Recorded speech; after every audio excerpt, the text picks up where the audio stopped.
राधे राधे सभी को। आज हम आपको बहुत प्यारी कहानी सुनाएंगे। सुनकर आपको बड़ा ही आनंद आएगा। ये आगरा शहर में एक ऐसा शिवलिंग है जहाँ पर भगवान शंकर जी ने खुद अपने हाथों से उसकी स्थापना की है। चलिए सुनाते हैं एक पौराणिक कहानी। कहते हैं इस मंदिर के बारे में एक मान्यता है। जब भगवान कृष्ण ने पृथ्वी पर अवतार लिया तो मथुरा से वो गोकुल पहुँचे तो सभी देवते देवी देवता उनके दर्शन के लिए आतुर थे। सब चाहते थे एक बार कन्हैया जी के दर्शन हो जाए। इसी बात को सोचकर भगवान शंकर जी जब कैलाश से आए तो एक रात इसी स्थान पर उन्होंने विश्राम किया और मन में विचार किया कि अगर मैं वहाँ पहुँचूँ और अपने कन्हैया जी को नारायण को गोदी में खिला लूँ तो मैं यहाँ पर एक शिवलिंग की स्थापना करूँगा। ऐसा मन में विचार कर भगवान शंकर जी वहाँ से गोकुल पहुँचे। गोकुल में जाकर साधु के भेष में उन्होंने यशोदा मैया को आवाज़ लगाई।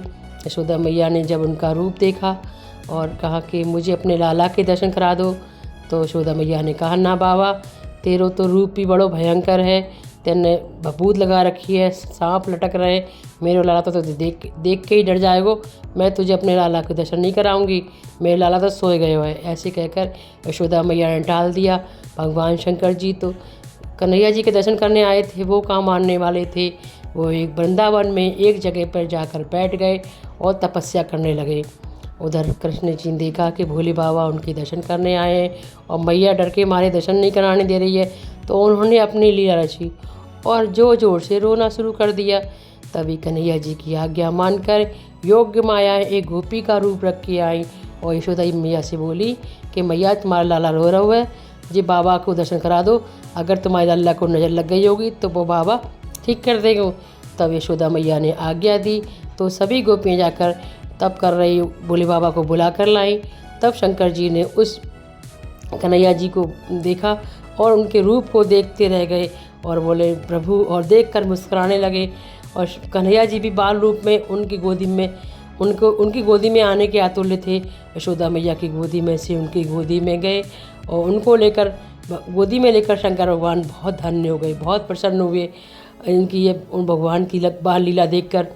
फिर जब वापस लौटने लगे तो फिर वापस विश्राम करने की श्री रावल वाले जगह इसी स्थान पर रुके और उन्होंने यहाँ पर अपने शिवलिंग की स्थापना की और कहा कि जहाँ इस मंदिर में जो भी पूजा करेगा, जैसे मेरी मनोकामना पूर्ण हुई है कृष्ण को गोदी में खिलाने की, उसी प्रकार जो इस मंदिर में पूजा करेगा उसकी सभी मनोकामनाएं पूर्ण होंगी।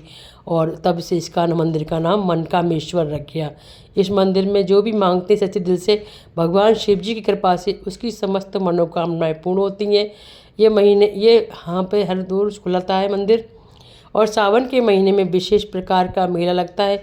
इस मंदिर की विशेषता यह है कि जब आप इस मंदिर के गर्भगृह में जाओ तो कोई भी पुरुष धोती और कुर्ता ही पहन के जा सकता है या अचना बांध के, वो पैंट शर्ट और पजामे में नहीं आते हैं। और महिलाएं भी साड़ी या सूट में पारंपरिक परिधान पहन के जा सकती हैं। और ये मंदिर जो है आगरा फोर्ट के बिल्कुल पास है। जब भी आप आगरा आएँ तो एक बार मनकामेश्वर मंदिर के दर्शन कीजिए और अपनी मनोकामना को आपकी मनोकामना पूर्ण होगी। आपको मेरी कहानी पसंद आई हो तो प्लीज़ मेरे चैनल को सब्सक्राइब कीजिए, लाइक कीजिए, शेयर कीजिए। राधे राधे। ऐसी ही प्यारी प्यारी कहानियाँ आपके लिए लाते रहेंगे। राधे राधे।